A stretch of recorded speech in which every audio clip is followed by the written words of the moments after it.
Bonjour à tous et bienvenue dans ce nouveau décryptage. Aujourd'hui, on s'attaque à une idée reçue qui a vraiment la vie dure. On va explorer ensemble la réalité humaine, celle qui est souvent invisible, mais qui maintient véritablement à flot les fameuses bureaucraties rigides du secteur public. Honnêtement, il est temps d'oublier cette image de la machine froide et sans âme, parce que la vérité sur le terrain est infiniment plus riche et surtout beaucoup plus complexe.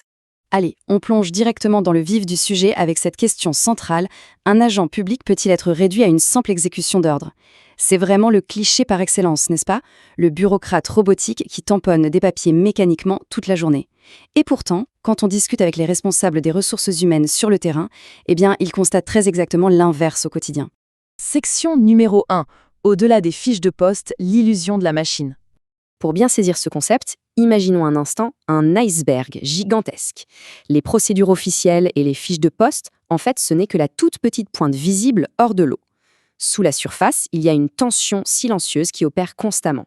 Il faut bien comprendre qu'un service public ne fonctionne jamais, mais alors jamais uniquement grâce à l'application mécanique des règles. C'est une illusion complète.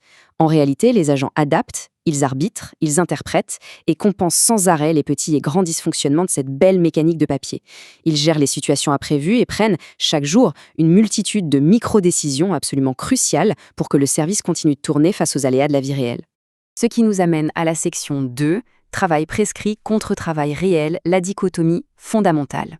Pour comprendre ces dynamiques de l'intérieur, les travaux du psychiatre Christophe Dejour nous offrent un cadre d'analyse absolument parfait. Ces recherches démontrent très précisément pourquoi le fait de traiter les êtres humains comme de simples rouages finit irrémédiablement par briser la machine elle-même.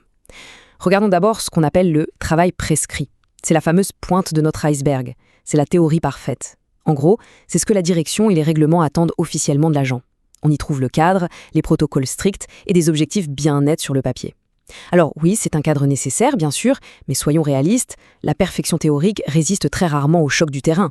Maintenant, ce qui est vraiment intéressant sur cette diapositive, c'est de découvrir ce second concept, le travail réel. Voilà la base massive et complètement invisible de notre iceberg.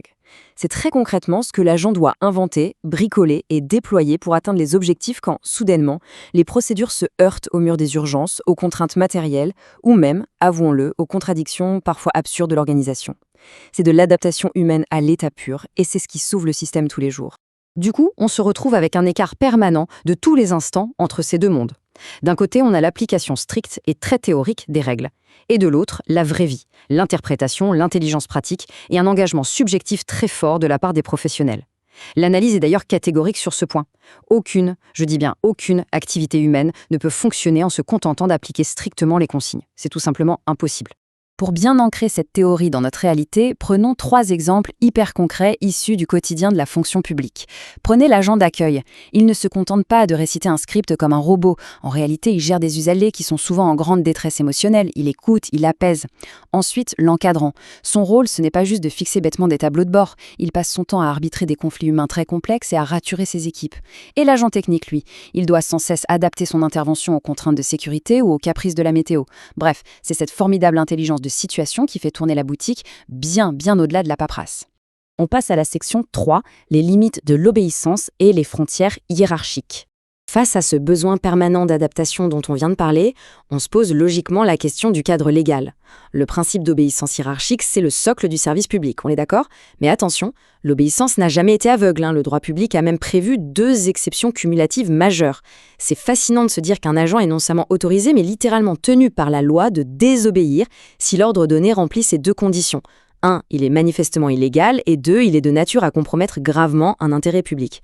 C'est une protection juridique en béton qui vient nous rappeler que l'agent reste avant tout un citoyen doué de discernement.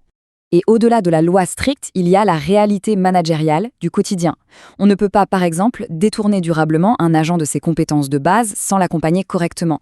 Ignorer les limites professionnelles, psychologiques ou physiques de quelqu'un en lui imposant une modification totalement excessive de ses missions, eh bien ça mène tout droit au mur. Ça provoque l'épuisement professionnel, une perte de sens totale pour l'agent et au passage, ça crée une immense vulnérabilité juridique pour l'employeur.